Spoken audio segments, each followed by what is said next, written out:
mau menjelaskan mengenai warahmatullahi wabarakatuh. Ketemu lagi di Desainer Dewa website. Jadi pada kesempatan kali ini kami mau menjelaskan mengenai gimana sih cara mengatasi website yang kehack kayak gitu. Jadi mau cerita dulu, di beberapa hari yang lalu itu kami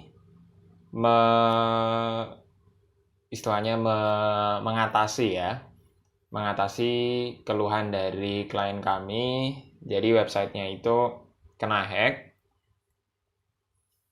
atau kena malware kayak gitu. Jadi tiba-tiba muncul seperti iklan ke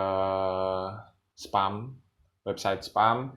Kemudian tiba-tiba di blognya itu ada artikel-artikel yang nggak jelas kayak gitu. Nah, dari situ terus kita nge-share tentang gimana sih cara-caranya dari Desainer Dewa website ini untuk mengatasi kendala tersebut. Nah, sebenarnya untuk mengatasi hal-hal seperti ini bisa dicari di Google ya. Cuman kemarin waktu kita nyari di Google itu ternyata ada beberapa tips yang nggak applicable kayak gitu. Jadi kita di sini coba buat nge-share hal yang kita lakukan kemarin yang mungkin lebih applicable dari tips-tips yang lain seperti itu. Nah, jadi sebelum kita masuk ke cara penanganan, itu kita harus tahu ciri-ciri website yang kehack itu seperti apa. Ya, jadi ciri-ciri website kehack, ciri-ciri web dihack itu salah satunya atau beberapa di antaranya ya, yaitu website redirect ke spam website. Nah, ini salah satunya. Kemarin kejadian di website di klien kita. Kemudian yang kedua, itu ada blog atau artikel yang tidak ditulis oleh admin. Jadi tiba-tiba ada artikel yang nggak jelas kayak gitu. Pokoknya ya artikel mengenai hal-hal yang sedikit nggak layak untuk dipublish kayak gitulah ya. Kemudian yang ketiga itu adanya error pada WordPress ya. Ada error pada WordPress. Errornya seperti apa? Jadi di dashboardnya sendiri di sini nanti tiba-tiba kita nggak bisa untuk add new plugin karena udah diblok sama hackernya seperti itu. Kemudian yang keempat itu adanya file asing di file manager. Nah, di sini kita harus masuk ke direct admin atau cPanel dari website kita. Nah, nanti misalnya contohnya ini. Nah, website sehat, kalau misalnya kita buat di WordPress, itu foldernya itu akan hanya ada 4 ini. Jadi, CGI bin, kemudian WP admin, kemudian WP content, sama WP includes, seperti itu. Nah, tapi kalau misalnya ada disusupi oleh hacker seperti itu, nanti akan ada file tambahan di sini. Jadi waktu kemarin itu file tambahannya itu namanya review O seperti itu. Jadi setelah kita buka di situ ternyata memang ciri-cirinya dari file yang dari hacker itu diantaranya adalah yang pertama asing gitu kodenya. Nah di situ kita pas lihat kodenya aja warnanya aneh gitu. Warnanya itu kemarin sih warna kodenya itu hijau sama merah gitu. Jadi terkesan kayak oh ini kayak tampilannya kayak racun gitu ya. Nah, kemudian waktu dihapus kodenya atau filenya itu nggak bisa. Nah, jadi nggak bisa. Jadi ada kayak ada nggak boleh izin gitu. nggak diizinin gitu buat hapus. Atau misalnya kita edit kodenya, kemudian yang ketiga, kalau misalnya kita edit kodenya, itu kita nanti beberapa hari lagi balik seperti semula. Nah, di sini agak aneh karena di file tersebut misalnya kita ngedit ht.ht access nih. Nah, kita kalau misalnya ngedit itu dia bakalan untuk selanjutnya kalau misalnya udah di save ya, kayak gitu bakalan berubah. Tapi kalau misalnya kita ngedit file yang ada dari hacker ini, itu nanti kalau misalnya kita edit gitu, dihapus semua kodenya kayak gitu, beberapa hari muncul lagi, muncul sendiri kayak gitu. Jadi itu bisa jadi indikasi kalau misalnya itu adalah kode yang disusupi oleh hacker. Nah, kemarin kebetulan website dari klien kita itu memenuhi ciri-ciri ini semua. Jadi website redirect ke spam website, kemudian ada artikel yang tidak ditulis oleh admin, dan adanya error pada WordPress. Di sini nggak bisa nginstal plugin baru, kemudian adanya file asing di file manager. Sebenarnya ini yang paling intinya sih. Kalau misalnya ada file asing ini, ya jadi ya yang ketiga di atas ini kejadian kayak gitu. Nah, terus gimana nih kalau misalnya dihapus nggak bisa, kemudian kita edit kodenya beberapa hari lagi itu malah balik seperti semula. Waktu itu kita udah nyari juga di beberapa referensi, tapi ya masih gagal juga seperti itu. Jadi akhirnya kita coba yang pertama itu backup website. Jadi langkah-langkahnya yang pertama, langkah untuk mengatasi itu yang pertama jelas backup. Nah di sini kalau dari kita sendiri pakainya Updraft ya. Jadi Updraft itu adalah salah satu plugin dari WordPress yang dia berfungsi untuk membackup website kita.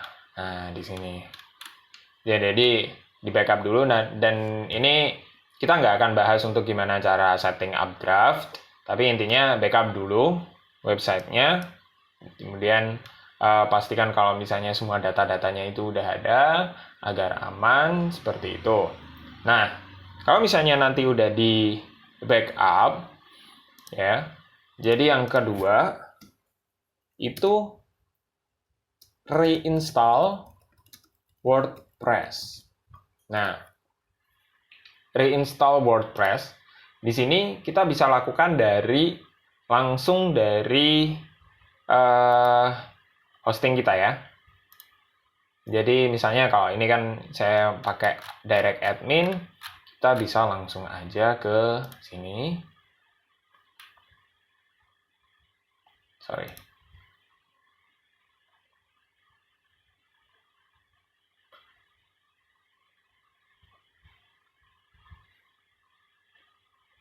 Jadi di sini kita mau reinstall WordPress dulu. Cukup lama ini. Oke. Nah, jadi ini ya di Softaculous App Installer. Softaculous App Installer. Ini klik WordPress. Nah, di sini kita sebenarnya bisa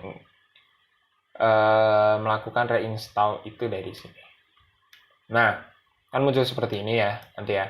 Nah, nanti diklik aja yang ini. Diklik yang silang. Nah, nanti ini akan ada, kita langsung remove semuanya. Diklik, ikuti aja prosedur-prosedurnya, nanti langsung remove. Setelah itu, lakukan install ulang. Install now, kemudian directory ya. Jadi disimpannya di mana WordPress-nya, kayak gitu biasanya di sini dihapus, kayak gitu. Terus nanti di setting lagi, dan terus nanti klik install. Nah, kalau misalnya sudah terinstall, nanti akan muncul tampilan baru nih. Jadi tampilan WordPress yang awal banget lah ya, kalau misalnya udah diinstal. Nah, misalnya kita udah langsung reinstall WordPress, setelah itu kita jadi langsung hal yang dilakukan selanjutnya adalah add plugin yang namanya WordFence ya. Add plugin WordFence. Oke, benar ini. Nah, jadi di sini kebetulan saya udah menginstalnya di website designerdewa.com. Caranya ya nanti tinggal plugin, kemudian add new, search aja di sini WordFence, oke.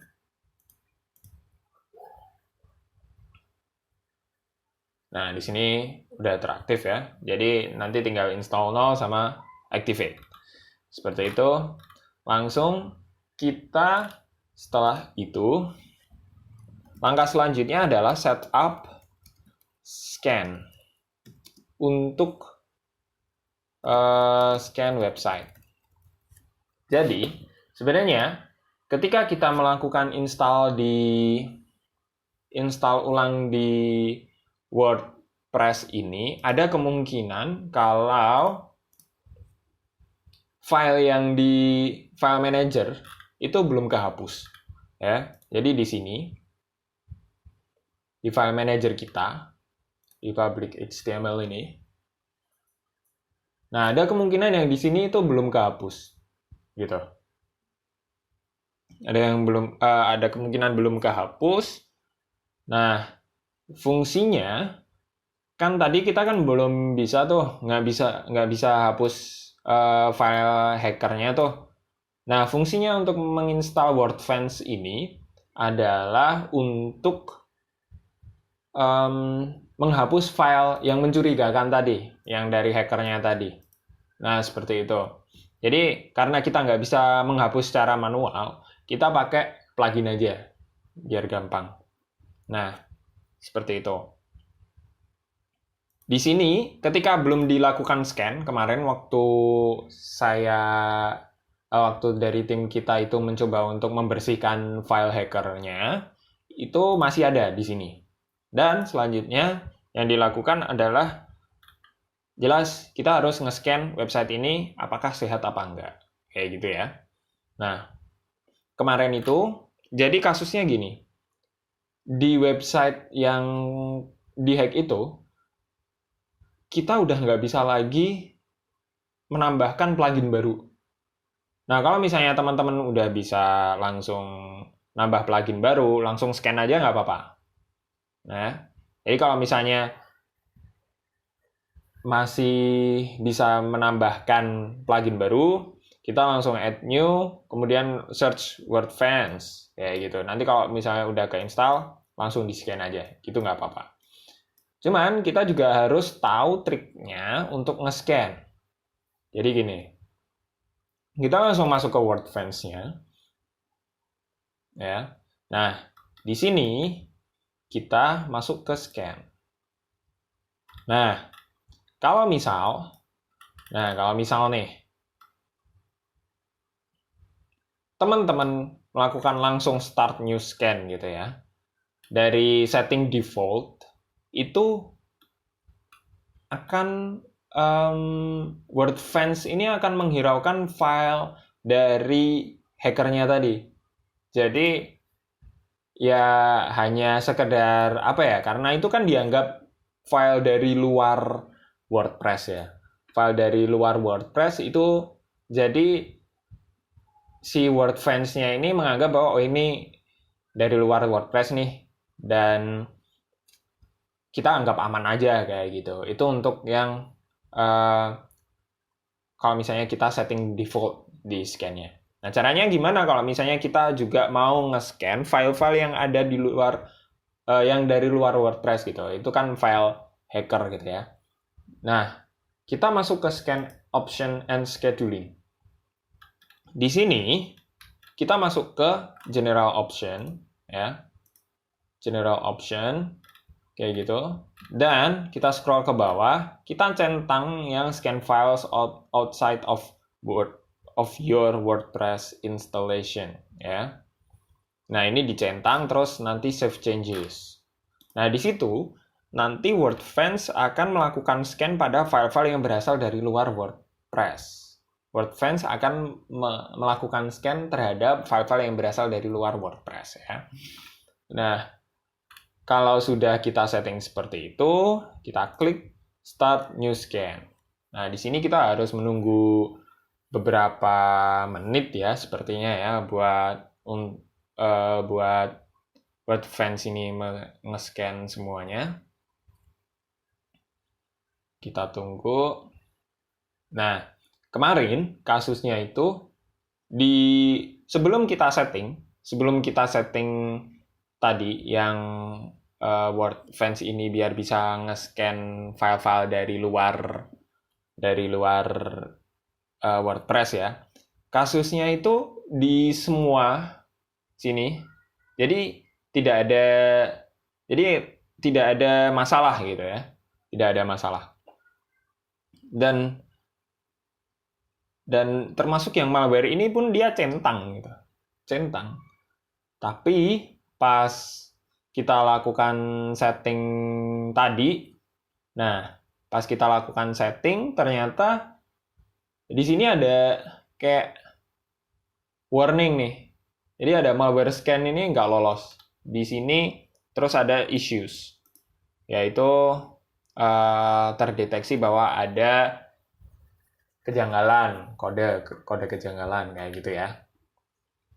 Seperti itu. Terus ya kita langsung klik aja di sini ada pilihan clean file atau delete file gitu, delete all deletable files kayak gitu. Nah, itu diklik. Nah, pas itu diklik, di sini kita refresh lagi. Nah, kebetulan waktu kita refresh terus kita buka filenya, itu ternyata udah kosong, itu udah clear kayak gitu. Kemudian ya tinggal hapus foldernya aja yang di situ. Dan ya udah, berarti itu udah kehapus ya. Jadi problem yang tadi menghapus file-file ini itu solved kayak gitu. Udah solved. Kemudian nah, selanjutnya setelah kita melakukan scan seperti ini ya, menggunakan WordFence, itu kita harus restore website yang tadi sudah kita backup. Nah, untuk restore-nya itu kita juga harus hati-hati karena bisa saja kalau misalnya kita restore semua itu ya balik lagi gitu file malware-nya, dan itu bisa berbahaya lagi gitu. Caranya gimana kalau misalnya biar